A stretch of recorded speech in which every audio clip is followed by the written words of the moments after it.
Today, our fellow citizens, our way of life, our very freedom came under attack in a series of deliberate and deadly terrorist acts. Of the Pentagon.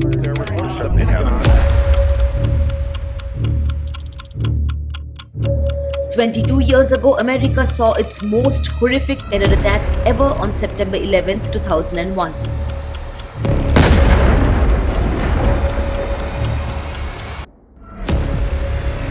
In the space of less than 90 minutes on a late summer morning, the world changed. Nearly 3,000 people were killed that day, and the United States soon found itself in the midst of what would become the longest war in its history. The events of 9/11 not only reshaped the global response to terrorism, but raised new and troubling questions about security, privacy, and treatment of prisoners. It reshaped US immigration policies and led to a surge in discrimination, racial profiling, and hate crimes. On September 11, 2001, 2,977 people were killed in the deadliest terrorist attacks in American history.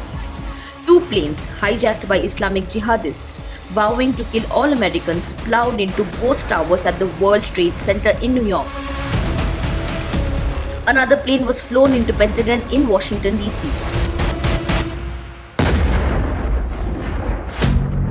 A 4th plane, presumably headed for the White House or the US Capitol, was heroically diverted by passengers and ended up crashing in an empty field in Pennsylvania.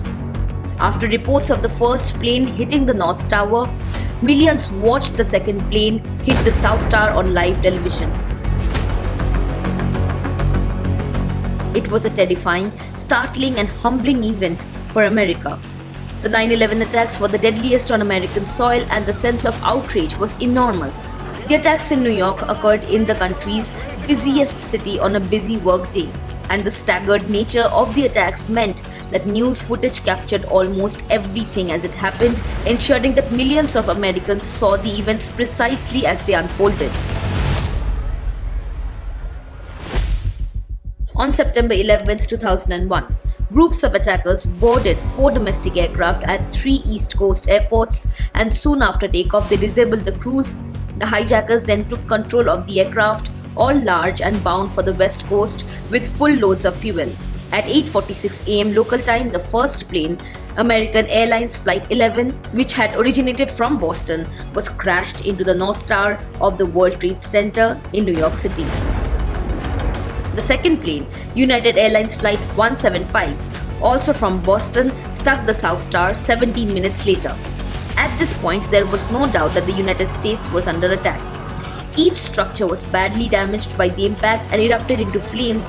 Office workers who were trapped above the points of impact in some cases leapt to their deaths rather than face the infernos now raging inside the towers. At 9:59 a.m., the World Trade Center's heavily damaged South Tower collapsed, and the tower fell 29 minutes later. Clouds of smoke and debris quickly filled the streets of Lower Manhattan. A number of other buildings adjacent to the Twin Towers suffered serious damage, and several subsequently fell.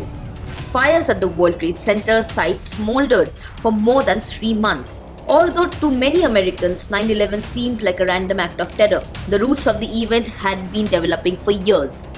A combination of factors in the late 1990s led to the catastrophic event. These factors included regional conditions in the Middle East that motivated the perpetrators, as well as intelligence lapses and failures that left the United States vulnerable.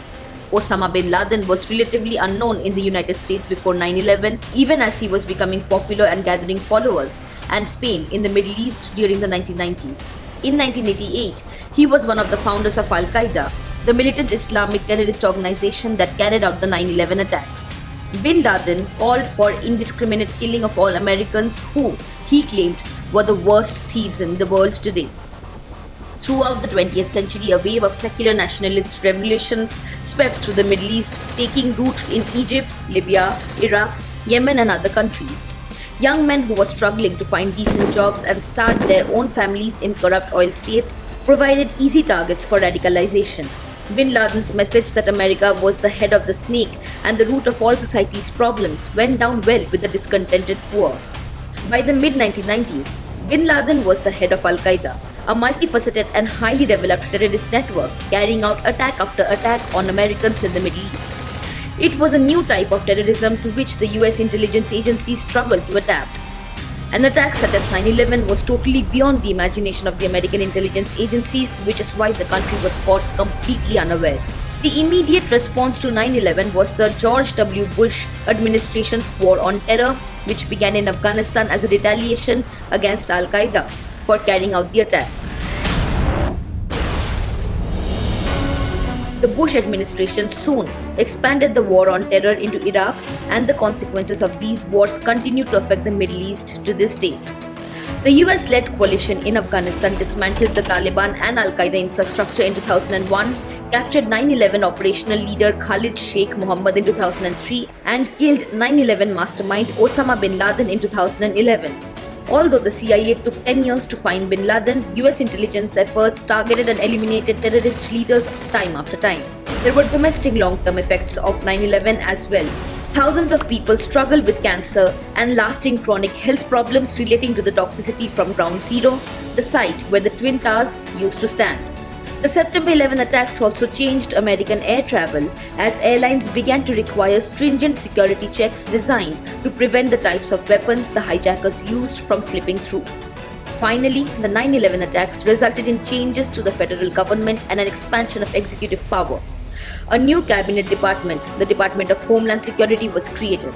The intelligence community was consolidated under the Director of National Intelligence to improve coordination between various agencies and departments.